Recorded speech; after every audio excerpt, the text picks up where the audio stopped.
एक खूबसूरत जंगल के घर में माहिर अर्जिया तश पर सुकून जिंदगी गुजार रहा है।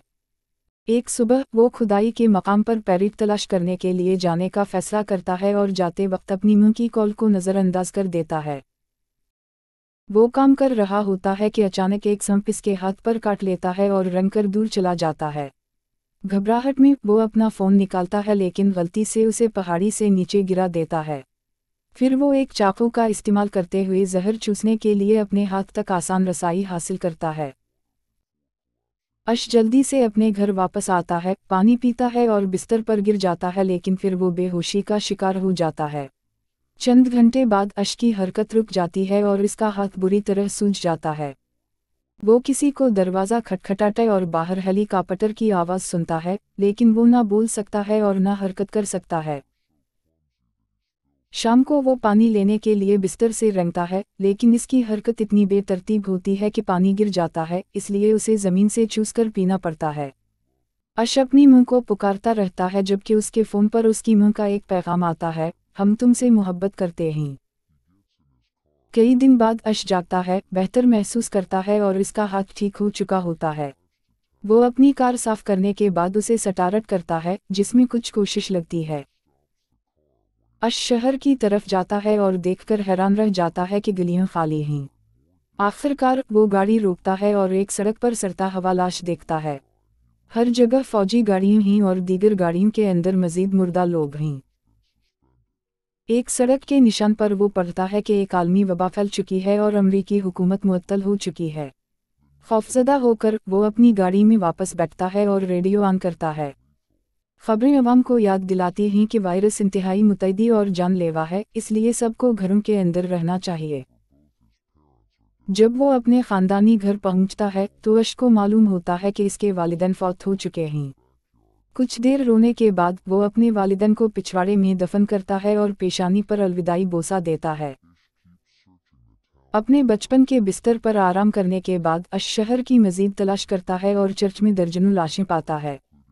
फिर वो कुछ सामान बशमूल एक बंदूक उठाता है और पल की तरफ जाता है, लेकिन वो बंद होता है। अश मायूसी से चीख उठता है और लॉस वेगस जाने के लिए एक और रास्ता इख्तियार करता है, जो मुकम्मल तौर पर वीरान होता है। इमारतों की तलाशी नाकाम रहती है, इसलिए अश एक जाकूज़ी में आराम करने का फैसला करता है। बाद में वो एक बार में मशरूब लेने जाता है और शीशे को गिरा देता है जब एक आवाज़ उसे डरा देती है। ये मल्टन और रन हैं, जो बताते हैं कि वो वायरस के खिलाफ मुदाफ़ियत रखते हैं और वबा के शुरू में यहाँ फंस गए थे। मल्टन अपने फ़ोन पर ऐलान रिकॉर्ड करता है और अश को दिखाता है, जिससे वो जानता है कि वायरस नया है और किसी को मालूम नहीं कि ये कहाँ से आया। वैक्सीन गैर मुअस्सर थी और लोग सड़कों पर घबराने लगे थे। हुकूमत बिलाखिर काबू खो बैठी और वायरस ने कौम पर कब्जा कर लिया। अचानक अश तस्लीम करता है कि इसके वालिदैन ने उसे नई बीमारी के बारे में बताया था, लेकिन उसने उसे संजीदगी से नहीं लिया। मल्टन और रन बताते हैं कि तमाम अक़वाम गिर गईं, इसलिए शायद दुनिया भर में उन जैसे चंद ही जिंदा बचे हों। एन इतराफ़ करती है कि इसने वीडियो कॉल पर अपनी बेटियों और शौहर को मरते हुए देखा। जब ये दोनों शराब नोशी कर रहे होते हैं, अश लिफट लेने के लिए वहाँ से निकलता है, सिर्फ ये समझने के लिए कि इसके पास कहीं जाने को नहीं है, और वो ज़मीन पर सो जाता है। अगली सुबह वो एन को महंगे कपड़े आजमाते हुए देखता है। अश सोचता है कि क्या जिंदा रहने का कोई मतलब है, और रन कहती है कि दिल की धड़कन होना जिंदगी होने के बराबर नहीं है। फिर तीनों नाश्ता करते हैं और अश को पता चलता है कि मल्टन की बीवी यहाँ होटल में मर गई थी। अश ऐलान करता है कि वो जल्द चला जाएगा, जिस पर रन नाराज होकर मेज़ छोड़ देती है। मल्टन अश को रुकने पर कायल करने की कोशिश करता है, कहता है कि उनके पास खाना और एक जनरेटर है। वो अश को अपनी बंदूक भी दिखाता है। वो ये भी जाहिर करता है कि इस और रन के दरमियान एक मुआहदा है, जब खाना ख़त्म हो जाएगा तो वो खुद को ख़त्म कर देंगे। जब इस बात की निशानदही करता है कि मुल्क के पास एक दुहाई तक चलने के लिए काफ़ी वसाइल हैं, तो मल्टन पूछता है कि जब तक वो सब कुछ ख़त्म हो जाएगा जिसकी इन्हीं परवाह थी, तो कोई भी क्यों जिंदा रहना चाहेगा। जाने से पहले इशन से अपने साथ आने को कहता है। वो उसे ठुकरा देती है लेकिन फिर भी उसे चूम लेती है, लिहाजा इश को उसे धकेलना पड़ता है। बाहर जाते हुए इश 2 गोलियां सुन लेता है। गुस्से में इश खतरनाक रफ्तार से सड़क पर गाड़ी चलाता है और तकरीबन एक कुत्ते से टकरा जाता है, लेकिन वो सही वक्त पर रुक जाता है। इसे एक निशानी समझते हुए वो कुत्ते का नाम लकी रखता है और उसे अपने साथ ले जाता है। अगले इश में लाइब्रेरी में रुक जाता है और तमाम किताबों को तलाश करता है जो वो बका पर तलाश कर सकता है। क्या करना है ये नहीं जानकर इश अपने पुराने घर में वापस आ जाता है, लकी के साथ एक नया जिंदगी शुरू करने के लिए। 1 साल बाद इश अभी भी जिंदा है। वो अपने आप को कामों और वर्जिश के साथ मसरूफ रखता है, लेकिन वो महसूस कर सकता है कि वो उसे खोना शुरू कर रहा है और कभी कभी वो अपनी गाड़ी को अंदर चलाता है।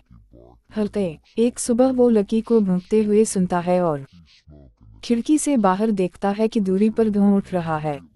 इश और लकी फौरन गाड़ी में सवार हो जाते हैं और धुएं का ताक़ुब करने के लिए शहर की तरफ चल पड़ते हैं। एक खास घर एमा छत पर बंदूक के साथ जाहिर होती है, लेकिन जब इश अपनी सूरत हाल की वजाहत करता है तो वो उसे नीचे रख देती है। वो उसे अंदर आने की दावत देती है और इसे बताती है कि वो चंद दिन पहले चाय और रोटी बांटते हुए पहुंची थी। वो काफ़ी अच्छे तरीके से साथ मिल जाते हैं, लिहाजा जब इश जाने की कोशिश करता है तो एमा इसे रात गुजारने के लिए कहती है। अगली सुबह इश उसे अपने साथ रहने के लिए कायल कर लेता है ताकि वो एक दूसरे की कंपनी रख सकें। जबकि एमा घर के गर्द घूमती है, इश ने वो फंदा ख़त्म कर दिया जो उसने लटका दिया था। जब वो मायूस हो गया, एमा ने नोट किया कि चूहे अंदर आ गए हैं पेनेटरी, लिहाजा वो सामान लेने के लिए शहर वापस जाते हैं। स्टोर पर इन्हीं लाशों से आने वाली खौफनाक बदबू और चंद चूहों को नज़रअंदाज करना पड़ता है। दिन गुजरते हैं और एमा और इश को एक नया मामूल मिल जाता है। वो सब्जियां लगाते हैं और खाना पकाने के लिए माहीगीरी करते हैं। शहर में जानवर सड़कों पर जाहिर होते हैं क्योंकि इन्हें रोकने वाले कोई लोग नहीं हैं। एमा इश को बाल कटवा देती है और वो एक मुर्गी खाना बनाना शुरू कर देता है। उम्मीद है कि वो एक फॉर्म शुरू कर सकते हैं। आखिरकार उनका रिश्ता करीबी हो जाता है। जब इश की गाड़ी का पेट्रोल ख़त्म हो जाता है तो उसे शहर में दूसरी गाड़ियों का इस्तेमाल करते हुए टैंक भरना शुरू करना पड़ता है। वो घर की छत पर शमसी पैनल भी लगाना शुरू कर देता है। एक सुबह वो गलती से छत से फिसल जाता है और गिर जाता है। इस अमल में इसका टफना जख्मी हो जाता है। एमा इसे अंदर आने में मदद करती है और इसकी देखभाल करती है, जबकि ये तस्लीम करती है कि वो ज़्यादा लोगों के आसपास होने को याद करती है। बाद में जब वो सो रहा होता है तो वो अपने ख़ानदान की पुरानी तस्वीर देखती है और रोती है। जब इश बेहतर हो जाता है तो वो फ़ौरन दोबारा तामीर शुरू कर देता है। एमा ने ऐलान किया कि वो हामिला है और इश घबरा जाता है। एक पोस्ट एपोकालिप्टिक दुनिया में एक बच्चे को लाने में हिचकिचाहट। वो आखिरकार लाइब्रेरी में बच्चा दही पर किताबें तलाश करने लगता है, जहीं चूहे भी भाग रहे हैं। चंद माह बाद जोड़े का छोटा सा फॉर्म अच्छी तरह चल रहा है, जिसमें काफ़ी सब्जियां और यहाँ तक कि चंद मुर्गियां भी हैं। ताहम एमा ने ये इशारा किया कि उसे प्रोटीन की ज़रूरत है, लिहाजा इस शिकार पर जाने के लिए राज़ी हो जाता है। इसे गाय का एक गिरोह मिलता है और बहुत ज़्यादा हिचकिचाहट के बाद वो माफ़ी मांगते हुए एक को गोली मार देता है। फिर वो गोश्त काटने और गोश्त हासिल करने के लिए किताब की हिदायत पर अमल करता है, जो वो एक कूलर में घर ले जाता है। कुछ दिन बाद इश आखिरकार शमसी पैनल मुकम्मल कर लेता है और घर में बिजली है, जिसका मतलब है कि वो दोबारा खाना फ्रिज में ज़ख़ीरा कर सकते हैं। एमा खुशी के लम्हे को बुरी खबर से तोड़ देती है। इसे एक बहुत बड़ा चूहा मिला है तहखाने में। इसे मारने के लिए उसे डूबना पड़ा, क्योंकि उनके जाल इस साइज के लिए काफ़ी बड़े नहीं हैं। खिड़की से जल्दी से देखने से पता चलता है कि सैकड़ों चूहे शहर पर कब्जा कर चुके हैं और अब उनके घर की तरफ बढ़ रहे हैं। ईसा को एहसास हुआ कि कचरा चूहों को अपनी तरफ मुतवज्जह कर रहा है, इसलिए वो जल्दी से बाहर भागा और तमाम कचरा जलाने लगा, जबकि अम्मा चूहों पर गोली चला रही थी जो बहुत करीब आ रहे थे। बदकिस्मती से ईसा को गाय के बाकी मांदा हिस्से को भी जलाने की ज़रूरत पड़ी। वो कुछ भी करें चूहे आते ही रहे, लिहाजा दोनों वापस अंदर भागे और हर दरवाजे, खिड़की और सुराख को बंद करने पर काम शुरू कर दिया। अम्मा ने टॉयलेट में बहुत ज़्यादा ब्लीच भी डाला। अचानक रोने की आवाज़ ने इन्हें बताया कि वो बाहर लकी को भूल गए हैं और इसे चूहे काट रहे हैं। ईसा के पास कोई चारा नहीं था सिवाय इसके कि वो दरवाज़ा खोले और जल्दी से कुत्ते को पकड़कर वापस भागे। ये सिर्फ एक सेकंड का काम था, लेकिन कुछ चूहे अभी भी अंदर जाने में कामयाब हो गए और ईसा ने उन पर फायरिंग करने की कोशिश की। गोली छोटी क्योंकि वो मुसलसल हरकत कर रहे थे, लिहाजा इसके बजाय ईसा ने अपनी बंदूक से उन सबको बेदर्दी से मारना शुरू कर दिया। बाद में अम्मा ने लकी के जख्मों का ख्याल रखा। इस तजर्बे ने ईसा को खौफजदा कर दिया कि वो बच्चे की पैदाइश के दौरान अम्मा को खो सकता है, लिहाजा उसने आखिरकार इतराफ़ किया कि इसने बगैर किसी पेचीदगी के 2 बेटियों को जन्म दिया। वो तमाम खानदान एक ही दिन वायरस की वजह से खो बैठी थी। कुछ महीनों बाद बिल्लियों की वजह से चूहों का हमला बिलाखिर कंट्रोल में आ गया जो गलियों में घूम रही थी। जोड़ा आखिरकार घर को खोल सकता है और दोबारा बाहर आ सकता है। इस दिन अम्मा को दर्द शुरू हुआ और वो बच्चे को जन्म देने के लिए तैयार हो गई, ताहम उसने दरियाफ्त किया कि बच्चे का कंधा पहले निकल रहा है। ईसा इस किताब को तलाश करना चाहता था जिसमें इससे निपटने का तरीका बताया गया हो, लेकिन अम्मा ने इस पर चीखा और उसे बच्चे की पोजीशन को दुरुस्त करने का तरीका बताया जब तक कि सर पहले बाहर ना निकल आए। इससे पैदाइश में आसानी हुई और अब वो एक सेहतमंद बच्चे की मां बाप हैं। मुस्तकबिल के लिए उम्मीद महसूस करते हुए अम्मा ने शहर की एक दीवार पर अपना पता पेंट किया। जिंदा बच जाने वालों को उनसे मिलने की दावत दी। ये दूर दराज में एक मशकूक शख्स ने देखा। वबाई मरज के शुरू होने के 6 साल बाद ईसा अकेला गाड़ी चला रहा था जब उसने एक शेर को हादसाती तौर पर टक्कर मार दी। इसने अपनी बंदूक पकड़ ली और उसे रहम मारने के लिए तैयार हो गया, लेकिन उसी वक्त इसने देखा कि कोई जंगल से उसे देख रहा है। वो उस शख्स के पीछे भागा और उसे पकड़ने की कोशिश की, लिहाजा लड़की ने अपनी हिफाजत के लिए कोशिश की। ईसा पीछे हट गया और कसम खाई कि उसका मतलब कोई नुकसान नहीं है, ये वजाहत करते हुए कि इसके पास खाना है और वो दूसरे बच जाने वालों के साथ रहता है। लड़की सिर्फ फिर चीखती है और भाग जाती है। जब ईसा अपने ट्रक पर लुटता है तो वो दरियाफ्त करता है कि शेर गायब हो गया है और लड़की इसके पीछे चल रही है। वो इस सेब को कबूल करती है जो वो उसे पेश करता है और ट्रक की पिछली सीट पर छलांग लगा देता है। ईसा लड़की को अपने घर ले जाता है और ये जाहिर होता है कि अब इसके और अम्मा के 2 बच्चे हैं, हेजर और अलेक्जेंडर। उनके साथ 2 और बच जाने वाले भी शामिल हुए हैं, जॉर्ज और मोरिन। ये जिक्र करने की ज़रूरत नहीं है कि अम्मा दोबारा हामिला है। हर कोई नई लड़की के साथ दोस्ताना है, लेकिन वो अभी भी बोलती नहीं है या ट्रक नहीं छोड़ती है, लिहाजा ईसा का नतीजा अख्स करता है कि इसे PTSD होना चाहिए। इस रात लड़की ट्रक में सोती है। अगली सुबह मोरिन लड़की के लिए नाश्ता लाती है, जो हैरान रह जाती है और इससे डिश गिरा देती है। जब लड़की उसकी कलाई पकड़ती है तो मोरिन नोट करती है कि उनके पास एक जैसे निशान हैं और उसे अपने सीने पर वाले दिखाती है। वो उसे छूने के लिए अपने बाल भी पेश करती है, इसका एतिमाद हासिल करती है। बाद में मोरिन ने बताया कि वो और जॉर्ज किस तरह यहाँ आए और उसने लड़की को गुस्ल करने के लिए कायल किया। इस दौरान ईसा और जॉर्ज जंगल में जाते हैं और 2 बहुत इब्तिदाई झुंपड़ियों को दरियाफ्त करते हैं जिनके पीछे कब्रों का निशान है। लम्हों बाद मोरिन लड़की की चीजें चेक करती है। डायरी में बहुत सी खौफनाक डरानगज हैं और एक खत है जो इशारा करता है कि लड़की का नाम एबी है। मोरिन लड़की नाम पर अच्छी तरह रद्दमल देती है, यहाँ तक कि वो साफ कपड़े और सोने के लिए एक कमरा कबूल कर लेती है। शाम के वक्त मोरिन दूसरों के साथ एक खत शेयर करती है। ये एबी की मां की तरफ से लिखा गया था, जिसने कारी से दरख्वास्त की थी कि वो उसकी बेटी का ख्याल रखे। जब वबा शुरू हुई तो एबी के वालिद ने अपनी मायूसी इस पर निकाली और मां बीमार थी, इसलिए वो उसे बचा नहीं सकी। ग्रुप इस बात पर मुत्तफिक हो जाता है कि मोरिन को अपने छोटे खानदान में शामिल करें। जल्द ही ईमा एक खूबसूरत बेटे को जन्म देती है जिसका नाम जबी रखा जाता है। 1 साल बाद ग्रुप एक अच्छा दिन गुजार रहा होता है जब अचानक इंटरूडर अलर्ट बजने लगता है। बच्चे अंदर मोरिन के साथ छोड़कर ईमा और जॉर्ज अपने हथियार लेकर तहकीकात करने निकलते हैं।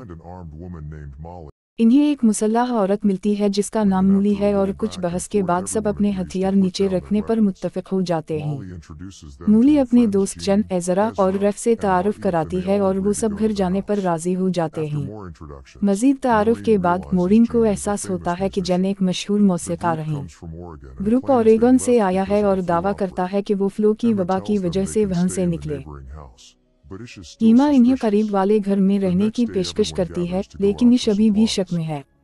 अगले दिन सब सामान लेने के लिए निकलते हैं। तमाम बच्चों को पीछे रहना होता है और इश सख्ती से उसूलों की वजाहत करता है।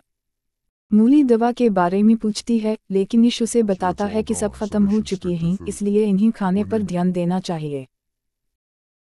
जब वो शहर पहुंचते हैं तो एक भीनसा सड़क पर होता है और इश दूसरों को उसे नजरअंदाज करने का कहता है। ग्रुप खाने की तलाश में बच जाता है, लेकिन मूली उसूलों को नजरअंदाज करते हुए अस्पताल चली जाती है, जहां वो कई खौफनाक लाशें देखती है। जन बहुत सी शराब ले जाती है और एजरा इसके लिए एक गिटार ढूंढता है। जब ग्रुप वापसी के लिए इकट्ठा होता है तो इन्हें मालूम होता है कि मूली गायब है। अस्पताल में मूली एक आवारा कुत्ते से सामना करती है और इसे डराने के लिए फायर एक्सटिंग्विशर इस्तेमाल करती है। फिर वो उसे एक्सटिंग्विशर का इस्तेमाल करते हुए एक ताला तोड़ती है, जो उसे दवाई के बैकअप जखीरे तक रसाई देता है। जब वो आखिरकार वापस आती है तो इश उसे उसूल तोड़ने पर डांटता है, लेकिन उसे चुप रहना पड़ता है जब वो दिखाती है कि इसने कितनी दवाइयां ढूंढी हैं। उसी रात जन अपने नए गिटार के साथ सबके लिए एक बोनफायर पर गाती है और एजरा कुछ खराब लतीफे सुनाता है। रात को सबके सोने के बाद जॉर्ज अपना पसंदीदा यादगार लम्हा मोरिन के साथ शेयर करता है और वो पहली बार जिस्मानी ताल्लुक कायम करते हैं। दरी असना जन बावर्ची खाने में नशे में हो जाती है। अगली सुबह मूली जन को चेक करती है, जो इतराफ करती है कि उसने बहुत ज्यादा पिया क्योंकि वो अपना हमल खत्म करने की कोशिश कर रही थी। कुछ वक्त गुजरने के बाद ग्रुप अमन से रहता है। जन का बच्चा सेहतमंद पैदा होता है और जल्द ही मोरिन का भी एक बच्चा होता है। वबा के आगाज के 14 साल बाद सब एक बड़े खानदान के तौर पर साथ रह रहे होते हैं और हिटर की सालगिरह मनाते हैं। इश जबी को अक्सर लाइब्रेरी ले जाता है ताकि किताबों से अपनी मोहब्बत इस तक पहुंचा सके। एक दिन इश और जबी देखते हैं कि हवा तेज हो रही है और बारिश शुरू हो जाती है, तो वो जल्दी से घर वापस आते हैं। वो सबको महफूज तरीके से अंदर रखते हैं, लेकिन इन्हें पता चलता है कि लकी लापता है।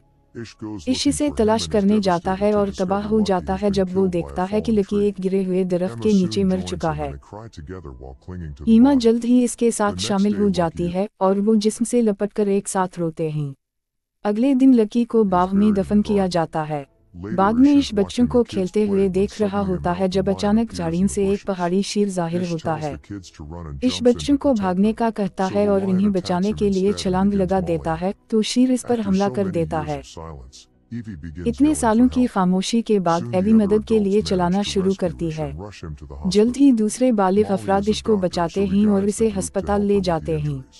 मूली एक डॉक्टर है, इसलिए वो ग्रुप की रहनुमाई करती है कि जख्मों के इलाज में मदद करें। इसे इश को मुस्तहकम करने के लिए CPR देना पड़ता है और फिर जख्म बंद करना शुरू करती है। दरी असना ईमा जंगल में जाती है और जब आखिरकार शेर को ढूंढती है तो उसे कई बार गोली मार देती है। जब इश आखिरकार जागता है तो वो सबके साथ महफूज महसूस करता है। मूली इतराफ करती है कि वो मुकम्मल डॉक्टर नहीं है, वो सिर्फ एक तालिब इल्म है जिसने कॉलेज छोड़ दिया था। ताहम इश उसके इल्म पर एतिमाद करता है और जल्द ही वो दोबारा चलने के काबिल हो जाता है, लिहाजा वो अपने खानदान के पास वापस चला जाता है। वबा के 17वें साल तक जबी एक माहिर मछली पकड़ने वाला बन चुका है और इश इस पर बहुत फख्र करता है, जिससे अलीकस को हसद होता है। राफ और हेडर इतने बड़े हो चुके हैं कि वो खुद से सामान तलाश करने के लिए जा सकते हैं और घरों की तलाश के दौरान पुरानी दुनिया की बहुत सी चीज़ों से उलझन का शिकार होते हैं। वो एक दूसरे के साथ अच्छे ताल्लुकात रखते हैं और जल्द ही डेटिंग शुरू कर देते हैं। आखिरकार दोनों नौजवान दुनिया को मजीद देखने के लिए बेचैन हो जाते हैं और कुछ बहस के बाद उनके वालिदैन इन्हें जाने की इजाज़त दे देते हैं। नौजवान एक कार को सामान और हथियारों से भर लेते हैं ताकि वो बाहर महफूज रह सकें। कुछ अरसे बाद एजरा नोट करता है कि उस वक्त के हिसाब से पौधे खैर मामूली तौर पर खुश्क हैं। बावर्ची खाने में एबी नलके से पानी हासिल नहीं कर पाती और इतनी घबरा जाती है कि हैंडल तोड़ देती है। रेजर्वुआर का जल्दी जायजा लेने से पता चलता है कि पानी खत्म हो गया है क्योंकि ये इलाका खुश्क साली का शिकार है। पाइप भी जंग आलूद और टूटे हुए हैं क्योंकि इन्हें कोई देखभाल नहीं मिली। अगर जल्द बारिश ना हुई तो उनके पास सिर्फ एक हफ्ते का पानी बाकी है, वो भी अगर वो राशन करना शुरू कर दें। उसी लम्हे वो देखते हैं कि दो गाड़ियां गुजर रही हैं, लिहाजा ग्रुप जल्दी से घर वापस आ जाता है ताकि नए लोग खतरनाक हों तो उनसे बचा जा सके। चंद मिनट बाद चार्ली और पीरी एक कैंटीन पानी के साथ हम की पेशकश के तौर पर गेट के बाहर आ जाते हैं। चार्ली वजाहत करता है कि उनके ग्रुप ने नेवाडा के बाहर एक ड्रिल दरियाफ्त की और तब से वो कुएं खोद रहे हैं। वो ये इन शेयर करने के लिए तैयार हैं, लिहाजा ईमा आखिरकार गेट खोलती है और दोनों ग्रुप एक साथ खाना शेयर करते हैं। इस तमाम इजाफी ईंधन के बदले एक कुएं लगाने पर राजी हो जाता है, तो दोपहर के खाने के बाद चार्ली खुदाई शुरू करता है। पूरा अमल तकरीबन 72 घंटे लेगा। शाम के वक्त इश और चार्ली शिकार के लिए जाते हैं और इश हैरान रह जाता है जब चार्ली अचानक इसके पीछे गोली चलाता है ताकि एक जानवर को मार सके। चार्ली वजाहत करता है कि वो बहुत अच्छा निशानेबाज है क्योंकि इसे बहुत ज़्यादा मशक है और वो सिर्फ हिरनों पर नहीं। रात के खाने के दौरान चार्ली अपने जख्म के निशानात दिखाता है और रेबी की तरफ घूरता है, जो वाज़े बेचैनी के साथ वापस देखती है, जिसे इश नोट करता है। अगली सुबह इश अलीकस से कहता है कि वो ड्रिलिंग में चार्ली की मदद ना करे क्योंकि वो इस आदमी पर एतमाद नहीं करता, लेकिन अलीकस समझता है कि उसका बाप खैर मुनसिफाना है और इसकी बात नज़रअंदाज करता है। इश अपनी तशवीश ईमा से शेयर करने की कोशिश करता है, जो समझती है कि वो सिर्फ वहम का शिकार है। कुछ देर बाद चार्ली को एक चट्टान की तह को तोड़ने में मुश्किल पेश आती है, लेकिन बहुत ज़्यादा कोशिश के बाद ड्रिल इसे पार कर लेती है और पानी की तलाश जारी रहती है। इश को ये देखना पड़ता है कि उसका ख़ानदान किस तरह चार्ली के ग्रुप के साथ खुल मिल जाता है, यहाँ तक कि वो सब एक साथ गाना गा रहे होते हैं। नाराज़ और उलझन का शिकार इश अपने ख्यालात को साफ करने के लिए जंगल में चहलकदमी के लिए जाता है, लेकिन वहीं जाकर रास्ता भूल जाता है। उसी शाम चार्ली जन के साथ सिगरेट शेयर करता है, लेकिन वो शराब पीने से इनकार कर देती है। चार्ली काफ़ी ज़बरदस्ती करता है, लेकिन सिर्फ उस वक्त पीछे हटता है जब जॉर्ज घर से बाहर आता है। इस दौरान ईमा अपने शौहर की फिक्र करती है और इसे ढूंढने की तैयारी शुरू करती है, लेकिन उसी वक्त इश वापस आ जाता है।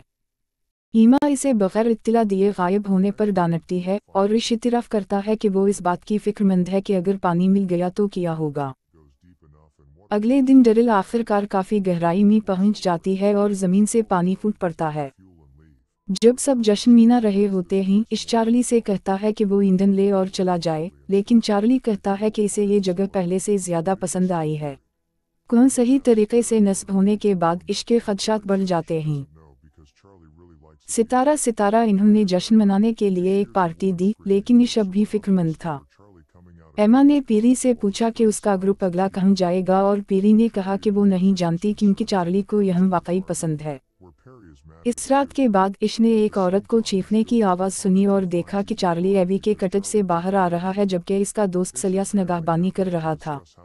चार्ली ने इश की तशवीश को नज़रअंदाज किया और अपने आरवी में वापस चला गया, जहां पीरी भी इस पर नाराज़ थी। उसी वक्त इश कटज में गया और एबी को रोते हुए पाया क्योंकि चार्ली ने इसका फ़ायदा उठाया था। इश का ख़ानदान जुमा हुआ ताकि ये तय किया जा सके कि चार्ली के साथ कैसे निपटा जाए। इन्हें नहीं लगता कि वो उसे सिर्फ भेज सकते हैं क्योंकि वो शायद वापस आ जाएगा, लिहाजा उनके पास उसे मारने के सिवा कोई चारा नहीं है। एक बहस हुई क्योंकि बाज़ लोगों का ख्याल था कि यह खुद दिफा है जबकि दूसरों का ख्याल था कि यह कत्ल है। इन्होंने वोट देने का फैसला किया और हर एक ने हम कहा सिवाय जॉर्ज के, जिसने मोरिन के इसरार पर अपना वोट बदल दिया। बाद में इश चार्ली की तलाश में गया और उसे जाने को कहा। जब चार्ली नून ये इनकार कर दिया तो ख़ानदान ने उसे घेर लिया और इश ने चार्ली के सर पर हथौड़ा मारा। एक बार जब चार्ली गिर गया तो इश ने इसके सर को उस वक्त तक बेदर्दी से कुचला जब तक कि वो मर ना गया।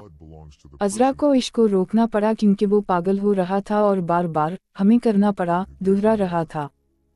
फिर इश ने हथौड़े से तमाम खून धोने की कोशिश की, तबसरा करते हुए कि ये तनज़ है कि खून उसी शख्स का है जिसने इन्हें पानी दिया था। एमा ने इश को तसल्ली दी और उसे बताया कि इसने वो किया जो उसे करना पड़ा। अगली सुबह चार्ली की लाश को समंदर में फेंक दिया गया। ख़ानदान ने पीरी को बताया कि चार्ली चला गया है, लेकिन उसे और इसके लोगों को रहने की इजाज़त है। पीरी को असल मानी का एहसास हुआ और वो दरअसल राहत महसूस करती है क्योंकि वो चार्ली की एक और शिकार है। इसके बाद इन्होंने बाकी ग्रुप को बताया कि चार्ली चला गया है और सलियास गुस्से में आ गया, कह रहा है कि चार्ली ने कभी मंसूबे नहीं बदले। चाहिए। जैसे जैसे इश्का ग्रुप इस सूरत में अपने बंदूकें तैयार कर रहा है कि अगर सलियास रद्दअमल जाहिर करता है, तो कोरी ने इशारा किया कि ये अच्छी बात है कि चार्ली चला गया और इसके बाकी ग्रुप ने उसकी हिमायत की। सलियास ने इन सबको बुज़दिल कहा और कम्युनिटी छोड़ दी। जब एलेक्स घर से बाहर आया और चार्ली के बारे में पूछा तो इसने उसे बताया कि वो चला गया क्योंकि इसने एवी को तकलीफ दी थी। एलेक्स ने खबर को बहुत अच्छा नहीं लिया। उस वक्त सलियास वापस आया और रहने को कहा क्योंकि इसके पास जाने की और कोई जगह नहीं है, ये बताते हुए कि इश पहला शख्स था जिसने चार्ली के कंट्रोल से लड़ने की हिम्मत की थी। ताहम इश ने उसे अंदर नहीं आने दिया, ये कहकर कि सलियास भी कसूरवार है क्योंकि इसने खानदान को खबरदार करने के बजाय चार्ली के लिए हिफाजत फराहम की थी। वबाई मरज के शुरू होने के 20 साल बाद ये वाज़ेह है कि इंसानों की कमी की वजह से ज़मीन शिफा याब हो रही है। जवाए और कोरी ने मेहनत की है और डा विंची के तैयारे का एक तरमीम शुदा वर्जन बनाने में कामयाब हो गए हैं। इसे थोड़े और बेहतरी की ज़रूरत है लेकिन इन्हें उम्मीद है कि वो जल्द ही उड़ सकेंगे। एलेक्स को छोड़कर सब खुश हैं, जो अब भी हसद करता है। शाम को जवाए ने इतराफ़ किया कि वो अच्छा महसूस नहीं कर रहा है और इश ने इसके लिए एक जुड़ी बोटी का जोशांदा बनाया। ताहम रात के वक्त में जवा ये पसीने से शराबवर होकर अपने वालिदैन के कमरे में गया और अचानक बेहोश हो गया। इश मूली की तलाश में दौड़ता है, सिर्फ कोरी और दीगर अरकान को भी बीमार पाया। मूली ने इशारा किया कि ये बहुत तेजी से हरकत कर रहा है, लिहाजा ये आम जुकाम नहीं हो सकता और इसका ताल्लुक असल वायरस से हो सकता है। इस बारे में बहस करने लगता है कि आगे कैसे बढ़ना है, लेकिन पीरी के आने से उनकी बातचीत में खलल पड़ता है। कह रहा है कि वो भी बीमार है। जल्द ही पूरा घर मूली की मदद कर रहा है ताकि बीमार लोगों की देखभाल की जा सके। अभी भी इनकार में इश अपने कमरे में जवाई की देखभाल करता है और चार्ली को इन्हें देखते हुए एक ख्वाब देखता है। जैसे जैसे वक्त गुजरता है, इश अपने ज्यादातर घंटे जवाई के पास बैठा गुजारता है, जिससे एलेक्स को गुस्सा आता है क्योंकि वो जानता है कि इसके वालिद अगर वो बीमार होता तो इतना फिक्रमंद नहीं होता। कुछ देर बाद हेजर वापस आती है, लेकिन वो अकेली है क्योंकि राफ मर गया। वो देख सकती है कि इसके वालिदैन थके हुए हैं और जवाई की देखभाल के लिए एक शिफ्ट संभाल लेती है। चाहे कितने ही दिन गुजर जाएं, जवाई को कोई बेहतरी नहीं होती और रश को लगता है कि चार्ली को मारने की सजा के तौर पर खुदा उसे सजा दे रहा है। मायूस होकर ऐश ने पल की रुकावट में एक सुराख करने का फैसला किया, जो उसके और साइकिल के लिए काफी बड़ा है। अब वो आखिरकार पल पार कर सकता है और बड़े शहर तक पहुंच सकता है, जो पौधों से ढका हुआ है। वो जल्दी से अस्पताल पहुंचता है और कुछ दरवाजे तोड़ने के बाद इसे बहुत सी दवाइयां मिलती हैं। अपनी तलाश के दौरान उसे दोबारा चार्ली का तस्वुर आता है और इसका कसूर उसे परेशान करता रहता है। ऐश ने चप्पल पर रुकने का फैसला किया और खुदा से दरख्वास्त की कि वो जवाई की बजाय इसे ले ले। घर पर हेजर ने दूसरों के साथ अपनी सफ़र की कहानी शेयर की। वो और राफ शुमाल की तरफ गाड़ी चलाए लेकिन इन्हें एक भी शख्स नहीं मिला। इन्होंने साहिल समंदर देखा और इसकी खूबसूरती की तारीफ की, लेकिन शहर खैर आबाद और सरे हुए थे। एक दिन इन्होंने एक इमारत पर एक तीर के साथ कुछ नंबर देखे।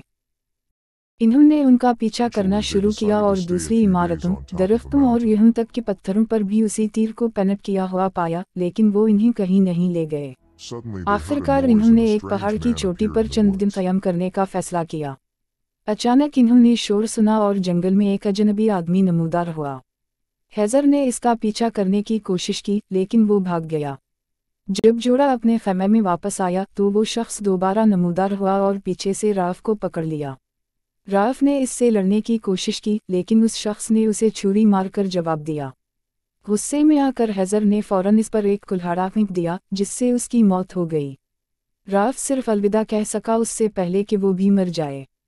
इसे दफन करने के बाद हेजर ने पैदल चलकर घर जाना शुरू किया क्योंकि इसकी गाड़ी खराब हो गई थी। ये सब सुनकर जान दोबारा शराब पीना शुरू कर देती है। जैसे ही ऐश वापस आता है, वो खून की मुंतकिली की तैयारी शुरू कर देता है। उम्मीद है कि अपनी क़ुव्वत मुदाफ़ियत जवाई को दे देगा। हेजर फ़ौरन उसे पुरसुकून करती है और मशवरा देती है कि जल्दबाजी में इंतहाई इक़दामात ना करें। फिर वो उसे मौलवी के पास जाने को कहती है क्योंकि इसने लियो के दरख्त से बनाई गई एक नई दवा बनाई है। ऐश जवाए को उठाता है और इसे मौलवी के पास ले जाता है, जो वजाहत करती है कि दवा को असर करने में कुछ दिन लग सकते हैं। चूंकि जवाए बुखार से जल रहा है, ऐश उसे एक मुंजमद गुस्ल देता है। कुछ दिन बाद हर कोई बेहतर महसूस करना शुरू कर देता है। मौलवी वजाहत करती है कि यह असल वायरस का एक तनाव है और वो सिर्फ इसका इलाज कर सकती है क्योंकि ये कमज़ोर है। डरी असना कोरी हैज़र से उस शख्स की तफसील मांगती है जिसने राफ को मारा था और एहसास करती है कि ये सलियास था। अब इसे फैसला करना होगा कि राज रखना है या नहीं। बदकिस्मती से दवा जवाए पर काम नहीं करती, जो अपने वालिदैन से अपने आखिरी अल्फाज कहता है और अपनी बिस्तर पर दम तोड़ देता है। ऐश से अच्छा नहीं लगता और घर से बड़ी तेज़ी से गाड़ी चलाता है, अपने ख़ानदान की तशवीशों को नज़रअंदाज करता है। इसे वो निशान मिलता है जो अम्मा ने सालों पहले पेनेट किया था और उसे ढंप लेता है। फिर वो लाइब्रेरी जाता है और गुस्से में आकर किताबें फेंकना और तबाह करना शुरू कर देता है। घर पर वो जवाए को चंद और लोगों के साथ दफन करते हैं जो वायरस से भी जिंदा नहीं रह सकते थे और वो एक छोटा सा जनाजा मुनक्किद करते हैं। बाद में अम्मा को ऐश अभी भी लाइब्रेरी में मिलती है। लाइब्रेरी में एक शख्स हाथ में माचिस लिए खड़ा है। वो उसे याद दिलाती है कि ये सब पहले ही ख़त्म हो चुका था, जभी से पहले ही। लेकिन इसके पास अभी भी दूसरे बच्चे और दोस्त हैं जिनके लिए जीना है। ये बात उसे घर वापस आने के लिए कायल कर लेती है, लेकिन वो अभी भी नहीं जानता कि दोबारा ज़िंदगी कैसे गुजारनी है। चंद दिनों बाद इश एक पैदल सफ़र पर निकलता है और एक खूबसूरत मंजर देखता है, एक कामिल तुलू आफ्ताब का। ये मंजर उसे दिखाता है कि दुनिया क्या बन चुकी है।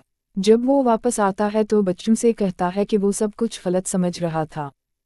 वो इन्हें पुरानी दुनिया के इस बात सिखाने की कोशिश कर रहा था, लेकिन अब वो एक मुख्तलिफ दुनिया में रहते हैं। इश ऐलान करता है कि इन्हें अब इससे सीखने की ज़रूरत नहीं क्योंकि अब दुनिया खुद उनकी उस्ताद है। एक साल बाद इश आखिरकार खुद को जबी के कमरे में दाखिल होने पर मजबूर करता है।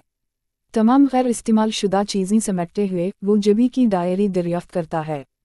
उसके बेटे का ख्वाब था कि वो मज़ीद लोगों को तलाश करे, चाहे इश इससे मुत्तफ़िक ना हो। उसने एक रेडियो के खाके और इसकी अपनी एंटीना के लिए डिज़ाइन भी बनाना शुरू किया था। अपने बेटे की मीरास को मनाने के लिए इश दूसरों को बताता है कि उनके पास अब एक नया मंसूबा है जिस पर सब मिलकर काम करेंगे। आखिरकार रेडियो तैयार हो जाता है और एंटीना घर की छत पर लगा दिया जाता है। मशीन काम करती है, लेकिन अभी कोई जवाब नहीं आता।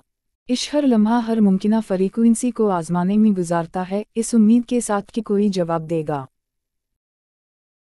एक दोपहर अम्मा उसे वक्फा लेने पर आमादा करती है और वो एक 20 बाल के खेल में शामिल हो जाते हैं जो बाकी लोग घर की मुख्तलिफ चीज़ों को इस्तेमाल करके खेल रहे होते हैं। वो एक मज़े से भरपूर दोपहर गुजारता है, लेकिन हैज़र ये सोचे बगैर नहीं रह सकती कि 20 बाल के खेल में इतने ज़्यादा नंबर क्यों हैं। इश वजाहत करता है कि पुरानी दुनिया में लोग आदादो शुमार और हर चीज़ की पैमाइश में बहुत ज़्यादा मशहूर रहते थे। यह सुनकर हैज़र को वो नंबर याद आते हैं जो एक तीर के साथ थे और इश को एहसास होता है कि ये एक फ्रीक्वेंसी है। ग्रुप रेडियो की तरफ भागता है और हैज़र के नंबर्स आजमाता है।